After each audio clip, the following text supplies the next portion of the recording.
Israel Iran യുദ്ധം നടക്കുകയാണല്ലോ sir. അപ്പോൾ പക്ഷപാതപരമായിട്ടാണ് നമ്മുടെ മാധ്യമങ്ങൾ പറയുന്നതായിട്ട് എനിക്ക് തോന്നിയത്. അതിപ്പോൾ ഇന്റർനാഷണൽ മുതൽ നമ്മുടെ ഇങ്ങ് കൊച്ചു കേരളത്തിലുള്ള മാധ്യമങ്ങളുടെയൊക്കെ സംസാരം കേട്ടത്, എസ്പെഷ്യലി കേരളത്തിലെ, അതെന്തോ പ്രത്യേക ഒരു പ്രൊപ്പഗാൻഡയൊക്കെ ഉള്ളതുപോലെയാണ്. ഇറാനെ ആക്രമിക്കുമ്പോൾ അത് വലിയ പ്രശ്നമാണ്, നോവുന്നുണ്ട്, നൊന്ത് മനസ്സ് തകർന്നു പോകുന്നുണ്ട്. നേരെ തിരിച്ചാണെങ്കിൽ ഒരു പ്രശ്നവുമില്ലാത്തൊരവസ്ഥ. ഈ ഇസ്രായേൽ കണ്ണിച്ചോരയില്ലാതെ കൊന്നു തീർക്കുന്നു എന്നുള്ള രീതിയിലാണ് പറയുന്നത്. എന്താണ് ഇങ്ങനെ? അത് ഇറാൻ ഇസ്രായേൽ അല്ലെങ്കിൽ ഇറാൻ US കോൺഫ്ലിക്റ്റിൽ മാത്രമല്ല. ഇപ്പം നമ്മളും പാകിസ്ഥാനും തമ്മിൽ കോൺഫ്ലിക്റ്റ് ഉണ്ടാകുമ്പോൾ ഇതേപോലെ തന്നെയല്ലേ ഇവിടുത്തെ മീഡിയക്കാർ പലപ്പോഴും കാണിച്ചിട്ടുള്ളത്. അവരൊരു നാഷണലിസത്തിനെ ജ്വലിപ്പിക്കുന്ന ഒരു രൂപത്തിൽ അവർ എഴുതാറില്ലല്ലോ. പഹൽഗാമിൽ ആൾ മരിച്ചു, ഓപ്പറേഷൻ സിന്ദൂർ തുടങ്ങി എന്ന് പറഞ്ഞുകൊണ്ടൊരു ഒരു എന്താ പറയുക, ഒരു റിപ്പോർട്ടിങ്, ഒരു സ്റ്റേറ്റസ് റിപ്പോർട്ടിങ് പോലെ അല്ലാതെ ഒരു നാഷണലിസത്തിനെ ജ്വലിപ്പിക്കുന്ന രൂപത്തിലൊന്നും ഇവിടുത്തെ മീഡിയ ഒരിക്കലും എഴുതാറില്ല. അതേസമയം തന്നെ ഏതെങ്കിലും മന്ത്രി എന്തെങ്കിലും പറഞ്ഞു എന്ന് പറഞ്ഞാൽ അതിനെ ഹൈലൈറ്റ് ചെയ്തുകൊണ്ട് പ്രശ്നം ഉണ്ടാക്കും.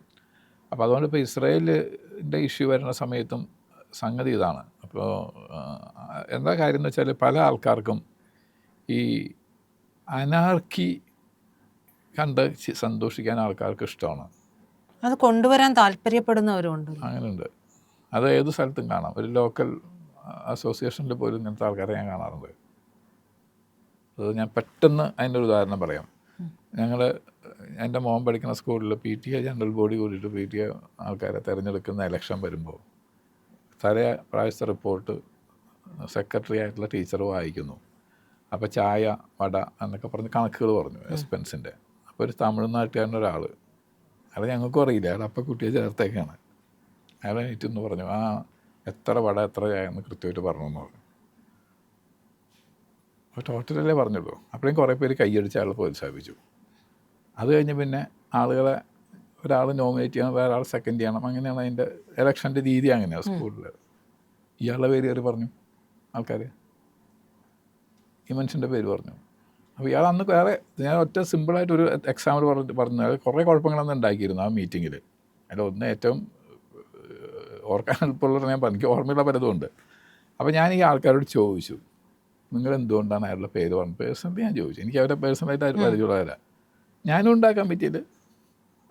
അപ്പോൾ എനിക്ക് അയാളൊരു ഭീഷണിയല്ല, പക്ഷേ എങ്കിലും ഞാൻ ചോദിച്ചു, നിങ്ങൾ അയാൾ ആ ചായയുടെയൊക്കെ പറഞ്ഞപ്പോൾ ഒരു രസം ഉണ്ടായില്ലേ, ഇങ്ങനത്തെ ഒരാളിരുന്ന് നമുക്ക് രസമല്ലേ.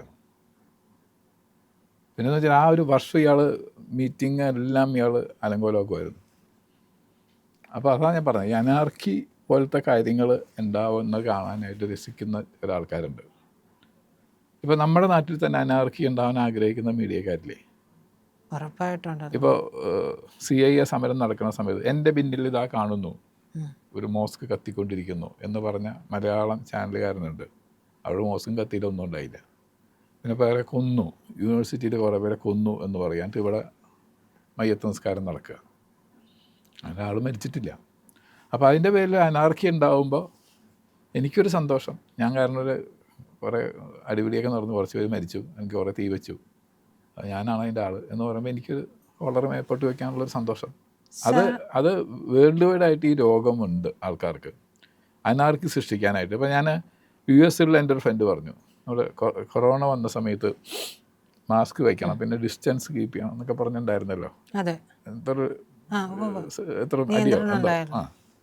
അപ്പോൾ അവിടെ സമരം നടത്തി, ഈ മാസ്ക് നിർബന്ധമെങ്കിൽ ഇത്ര മീറ്റർ ഡിസ്റ്റൻസ് എന്ന് പറഞ്ഞാൽ ഞങ്ങൾ ലിബർട്ടിയെ ക്വസ്റ്റ്യൻ ചെയ്യലാണ്. സമരം നടത്തിയിട്ടുണ്ട് അവിടെ US കുറേ ആൾക്കാർ. ലിബർട്ടിയെ ക്വസ്റ്റ്യൻ ചെയ്തു, ഞങ്ങൾക്ക് അടുത്ത് നിൽക്കാം, മാസ്ക് ഞങ്ങൾ വയ്ക്കില്ല, നിങ്ങൾ പോയി പണി നോക്കും. ഈ തരത്തിലുള്ള അനാർക്കിസ്റ്റുകൾ ധാരാളമുണ്ട്, എപ്പോഴും എല്ലാ കാലത്തും ഉണ്ട്. ഇപ്പോൾ സാർ ഞാനൊരു കാര്യം ചോദിച്ചോട്ടെ, ഇത്തരത്തിലുള്ള കാര്യങ്ങളൊക്കെ പറയുമ്പോൾ നമുക്ക് ശരി അതാണ് എന്ന് പറയും. പക്ഷേ സാർ ആദ്യം പറഞ്ഞൊരു വാക്കുണ്ടല്ലോ, നാഷണാലിറ്റി, നമ്മുടെ ദേശീയത. ഈ ദേശീയത ഇല്ലാതെ ഒരാൾ എങ്ങനെയാണ് നമ്മുടെ രാജ്യത്ത് നിലനിൽക്കുക എന്നുള്ളതുണ്ട്. കാരണം നമുക്ക് എന്തൊക്കെ വന്നാലും നമ്മൾ ഇന്ന് തിന്ന് കുടിച്ച് കിടന്ന് സുരക്ഷയിൽ ഉറങ്ങുന്നത് നമ്മുടെ ഈ രാജ്യത്തായതുകൊണ്ടാണ്. പല രാജ്യങ്ങളിലും കിട്ടാത്ത ഒരു സുരക്ഷിതത്വം ഇന്ന് ഇന്ത്യയിൽ ഉണ്ട് എന്നുള്ളത് തന്നെയാണ്. അതിന് നമുക്ക് മറച്ചു, അതെ, ആ ഫ്രീഡം ഉണ്ട്.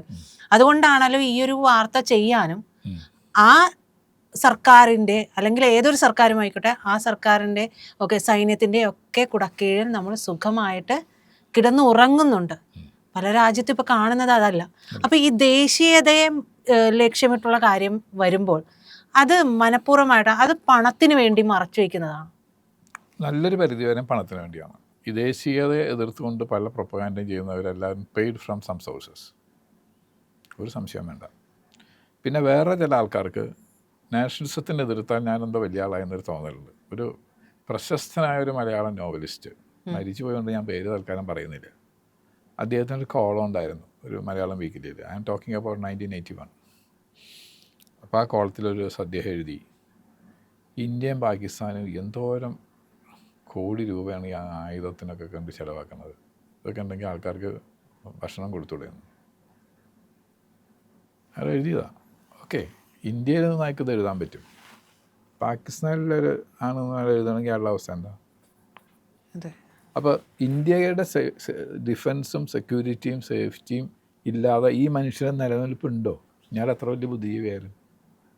വലിയ ബുദ്ധിജീവിയാണ്, ലോകം അറിയപ്പെടുന്ന ബുദ്ധിജീവിയാണ്, സമ്മതിച്ചു. പക്ഷേ does it have any existence if without the countries existence ഉണ്ടോ? പക്ഷെ അത് പറയുമ്പോൾ അവർക്ക് ഇപ്പോൾ ഈ നേരത്തെ പറഞ്ഞ തമിഴ്നാട്ടിൽ തന്നെ കയ്യടി കിട്ടിയില്ലേ PTM മീറ്റിങ്ങിന്? ഇതേപോലെ കയ്യടിക്കാൻ കുറച്ച് ആൾക്കാരുണ്ടാവും സർ. പക്ഷെ അവരും പറഞ്ഞൊരു കാര്യമുണ്ടല്ലോ, അയാൾ പറയുന്നത് കാണാൻ കേൾക്കാൻ ഒരു രസം. ആ രസമല്ലല്ലോ ഇത് നമ്മുടെ സെക്യൂരിറ്റിയെ ബാധിക്കുന്ന, നമ്മുടെ ലോകത്തിന് മുമ്പിൽ നമ്മുടെ രാജ്യത്തിനെ ഇകഴ്ത്തുന്ന രീതിയിലേക്കുള്ള മാധ്യമ റിപ്പോർട്ടുകളാണ് വരുന്നത്. അവരെ സംബന്ധിച്ച നാഷണലിസം ഇല്ല, നാഷണലിസത്തിന് അവർ ഇമ്പോർട്ടൻസ് കൊടുക്കുന്നില്ല. ശരി, അത് കൊടുക്കുന്നില്ല. അപ്പോഴേ എൻ്റെ ഒരു സംശയമാണ്. കാരണം ഇങ്ങനെ വരുമ്പോൾ ഇവരിതെല്ലാം തച്ച് തകർത്ത് ഒരു അരാജകത്വം വരുന്നു എന്നുള്ളതാണല്ലോ ഇവർക്ക് വേണ്ടത്. ഈ അരാജകത്വം വന്ന് നിന്ന് കഴിഞ്ഞിട്ടുണ്ടെങ്കിൽ ഇവർക്ക് എന്താണ് സർ ഉറപ്പ് ഇപ്പോൾ ഇവർക്ക് ചെയ്യാൻ പറ്റുന്ന ഈ കാര്യങ്ങൾ അപ്പോൾ ചെയ്യാൻ പറ്റുമെന്ന്? അത് നമുക്ക് ഉറപ്പ് പറയാൻ പറ്റില്ല. അത് ഉറപ്പില്ല. പക്ഷെ അത് അവർ ആ വശത്തൊക്കെ ആലോചിക്കുന്നില്ല. അവരെ സംബന്ധിച്ച് തൽക്കാലം കുറേ കുഴപ്പങ്ങൾ ഉണ്ടാക്കിയിട്ട് ഇപ്പം നമ്മൾ പറയില്ലേ, ഇപ്പോൾ ഒരു 4 വശം തീ കൊടുത്ത് കത്തണ കാണുമ്പോൾ എനിക്കൊരു സന്തോഷം വന്നു. ഇപ്പോൾ നിങ്ങൾ ഈ ഗാന്ധിനഗർ ഈ സ്ഥലം, ഞാൻ കോളേജിൽ വരുന്ന വഴിയാണ് ഈ സലീം രാജ് റോഡ് എന്ന് പറഞ്ഞാൽ, അന്ന് 2 വശം പാടമുള്ള റോഡാണ്. അങ്ങോട്ട് പോയി കഴിഞ്ഞാൽ കാടം കഴിഞ്ഞ് അപ്പുറത്ത് സെൻട്രൽ സ്കൂളല്ലാതെ ഒന്നുമില്ല. പുല്ല് സമ്മറിൽ പുല്ല് മുളച്ചിട്ട് അത് ഇത്രയും പൊക്കത്തിൽ വന്നിട്ട് വേനൽക്കാലത്ത് അതിങ്ങനെ ഉണങ്ങി ഭംഗിയായിട്ട് നിൽക്കും. അപ്പോൾ ആ സമയത്ത് ഞാൻ കോളേജിൽ പോകുമ്പോൾ സ്ഥിരം കാണേണ്ട കാഴ്ച ഉണ്ട്. സ്കൂളില്ലാത്ത ദിവസം പിള്ളേർ വന്നിട്ട് തീപ്പെട്ടിയും കൊണ്ടുവന്നിട്ട് തീ കൊളുത്തും.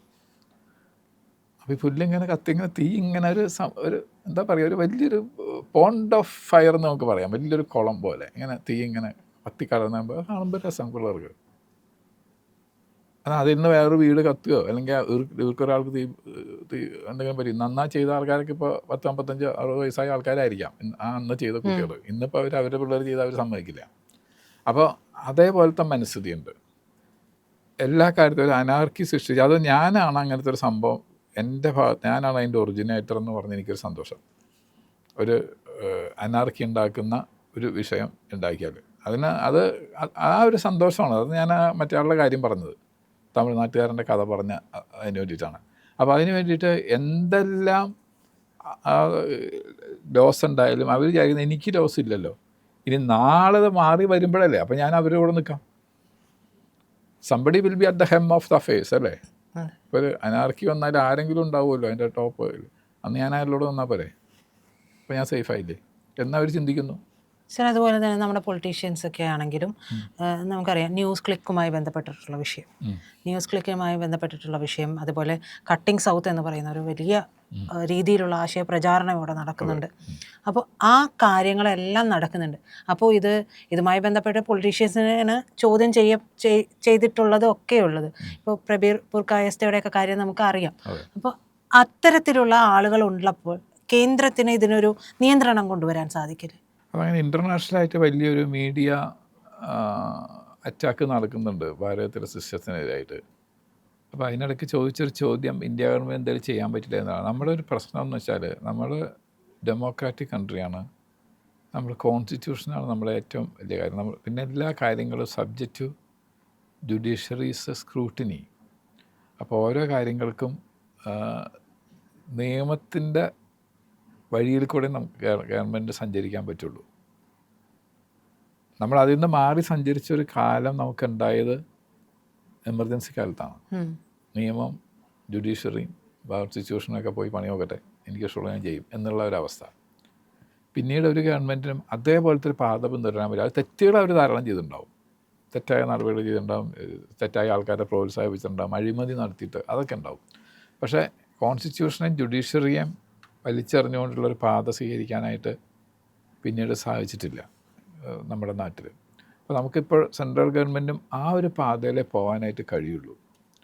പിന്നെ വേറെ കാര്യങ്ങളുണ്ട്. നമ്മൾ പലതും സിറ്റുവേഷൻ അനുസരിച്ചിട്ട് നമ്മൾ പലതും പഠിക്കുമ്പോഴായിരിക്കും നമുക്ക് പലതും കണ്ടെത്താൻ കഴിയും എന്ത് ചെയ്യാം എന്നുള്ളതിന്. ഞാനൊരു സിമ്പിൾ ഉദാഹരണം പറയാം. പല ആൾക്കാരും ചോദിക്കാറുണ്ട്, ഈ സ്റ്റേറ്റിൽ ഇങ്ങനത്തെ അഴിമതി നടക്കുന്നു, ശബരിമല മറ്റേത് മറിച്ച് ധാരാളം അഴിമതികളുണ്ടായിരുന്നല്ലോ, മറ്റേ മകളുടെ പ്രശ്നം, ഇങ്ങനെ പലതും. അപ്പോൾ എന്താ ഇത്ര വലിയ ശക്തനായ മോഡി എന്താ ഇടപെടാത്തത്, ഇതൊന്നും ചെയ്യാത്തത്? അതെല്ലാവരും ചോദിക്കുന്ന ചോദ്യമാണ്. പക്ഷേ അതിൻ്റെ ഒരു പ്രശ്നം വെച്ചാൽ നമ്മൾ ഫെഡറൽ സിസ്റ്റമാണ്. State list, central list, concurrent list, 3 list അനുസരിച്ചാണ് നമ്മുടെ ഭരണം കൊണ്ടുപോകാൻ പറ്റുള്ളൂ.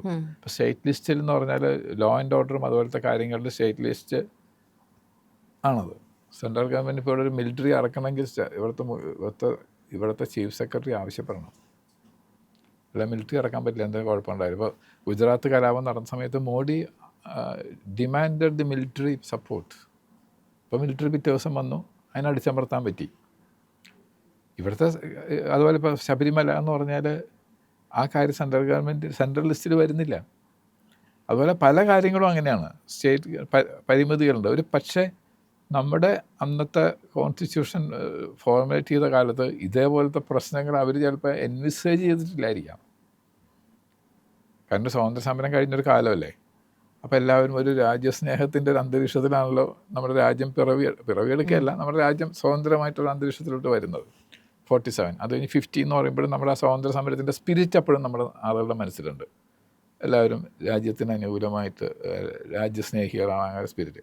അതിൽ നിന്ന് മാറി ഇതുപോലെ തന്നെ തിരിച്ച് ചിന്തിക്കുന്ന ചില ആൾക്കാർ ഭരണത്തിൽ വരും. ഇപ്പോൾ മമതാ ബാനർജി ചെയ്യുന്നത് അല്ലേ, ED പിടിക്കാനായിട്ട് അവിടുത്തെ പോലീസിനെ അയക്കുന്നു, CBI പിടിക്കാൻ അവിടുത്തെ പോലീസിനെ അയക്കുന്നു, ഇവിടെ EDക്കെതിരെ കേസ് കൊടുക്കുന്നു.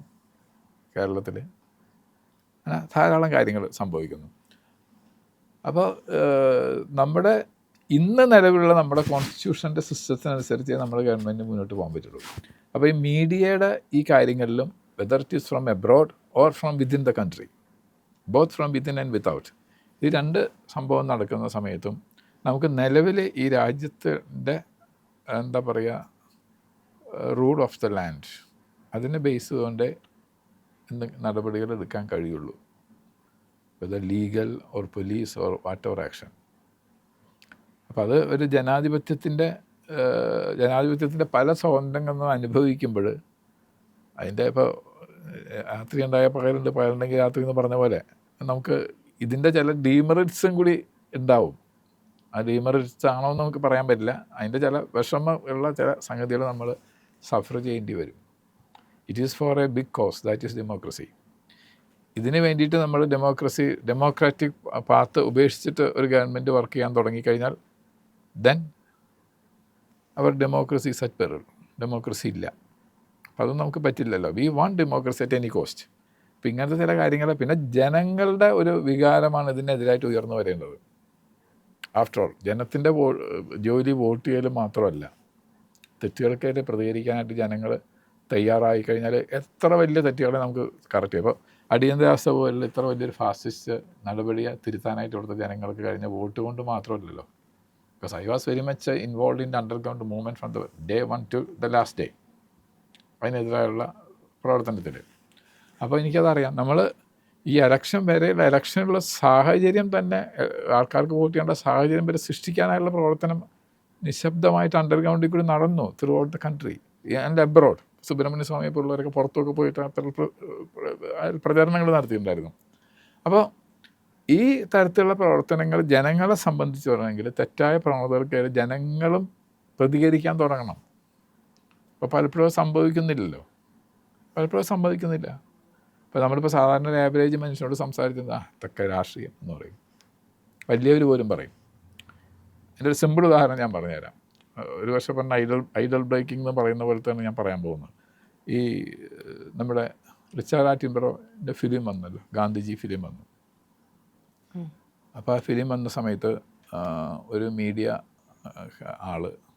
മീഡിയക്കാരൻ സത്യജിത് റേയോട് ചോദിച്ചു, നിങ്ങൾ എന്താ വെച്ചാൽ ഗാന്ധിയെ പറ്റി ഒരു നല്ല ഫിലിം പിടിക്കാൻ ഫോറിനർ വേണ്ടി വന്നത്, നമ്മുടെ നാട്ടിൽ ഇദ്ദേഹമൊക്കെ ഇൻ്റർനാഷണൽ ഫേമസ് ആയിട്ടുള്ള ഫിലിം മേക്കറാണ്, എന്താ പിടിക്കാമെന്ന് വെച്ചപ്പോൾ അദ്ദേഹം പറഞ്ഞു, I am not interested in making movies on politics എന്നാണ് പറഞ്ഞത്. അപ്പോൾ ഗാന്ധിജി ഇൻവോൾവ് ചെയ്ത സ്വാതന്ത്ര്യ സമരം പൊളിറ്റിക്സായിട്ട് കാണാൻ പറ്റുമോ എന്നാണ് എൻ്റെ മനസ്സിൽ അന്ന് വന്ന സംശയം. ആ സംശയം എനിക്ക് ഇന്നും മനസ്സിലുണ്ട്. ഞാനിത് വായിച്ചത് 42 കൊല്ലം മുമ്പാണെങ്കിലും ഇന്നും still that doubt is alive in my heart. അപ്പം അങ്ങനെ ചിന്തിക്കുന്ന ആളുകൾ ധാരാളമുണ്ട്. അതൊക്കെ രാഷ്ട്രീയം, എനിക്കത് അറിയേണ്ട കാര്യമില്ല. ഇപ്പോൾ എന്താ പറയുക, ആവിഷ്കാര സ്വാതന്ത്ര്യത്തിൻ്റെ ഇപ്പോൾ ഇപ്പോൾ കോട്ടയത്തെ പോയി സിനിമ തിരുന്ന ആൾക്കാർ ഇറക്കി വിട്ടു, അത് പൊളിറ്റിക്സ് അല്ലേ? അതിനപ്പുറം ഒരു മാനവയിൽ ഉണ്ടെന്നുള്ള ചിന്തിക്കാൻ ഞാൻ തയ്യാറല്ല. എനിക്ക് അതിൻ്റെ ആവശ്യമില്ല. as long as I am happy with my parents and my wife and my children, that's okay for me. അപ്പോൾ അതാണ്, ജനങ്ങളും കൂടി ബോധവാന്മാരാവണം. ജനങ്ങളുടെ ജോലി ആ വോട്ട് ചെയ്യൽ മാത്രമല്ല, തെറ്റായ പ്രവണതകൾ കണ്ട് പറയാനുള്ള എന്താ പറയുക, അതിൻ്റെ ഒഡാസിറ്റി കാണിക്കണം, ആർജവം കാണിക്കണം. പ്രിയപ്പെട്ട പ്രേക്ഷകരെ, ഇത്തരത്തിൽ ശരിയായ വാർത്തകൾ നിങ്ങളിലേക്ക് എത്തിക്കുന്നത് ഇന്ത്യ ലൈവാണ്. ഇന്ത്യ ലൈവിന് നിങ്ങൾ നൽകുന്ന പിന്തുണയാണ് ഇന്ത്യ ലൈവിൻ്റെ കരുത്ത്. ആ പിന്തുണ സബ്സ്ക്രിപ്ഷൻ ആയിട്ടാണ് നിങ്ങൾക്ക് ലഭിക്കേണ്ടത്. നിങ്ങൾ ഇന്ത്യ ലൈവിൻ്റെ ലോഗോയിൽ ക്ലിക്ക് ചെയ്ത് നമ്മുടെ ചാനലിനകത്തേക്ക് പ്രവേശിക്കുക, അവിടെ സബ്സ്ക്രൈബ് ബട്ടൺ അമർത്തുക, ഒപ്പം ബെൽ ഐക്കൺ അമർത്തി കഴിഞ്ഞാൽ നിങ്ങൾക്ക് യഥാസമയത്ത് ഞങ്ങളുടെ വീഡിയോകളുടെ നോട്ടിഫിക്കേഷൻ വരും. ആ നോട്ടിഫിക്കേഷനിൽ വീഡിയോകൾ ക്ലിക്ക് ചെയ്ത് കാണുക. അതിൽ നിങ്ങളുടെ അഭിപ്രായങ്ങൾ കമൻറ്റുകളായിട്ട് രേഖപ്പെടുത്തുക. മറ്റുള്ളവരുടെ കമൻറ്റുകൾക്ക് നിങ്ങളുടെ അഭിപ്രായങ്ങൾ റിപ്ലൈ ആയിട്ട് നൽകുക. ഇത് ഷെയർ ചെയ്യുക, വീഡിയോകൾ ഷെയർ ചെയ്യുക, മറ്റുള്ളവരോട് സബ്സ്ക്രൈബ് ചെയ്യാൻ പറയുക.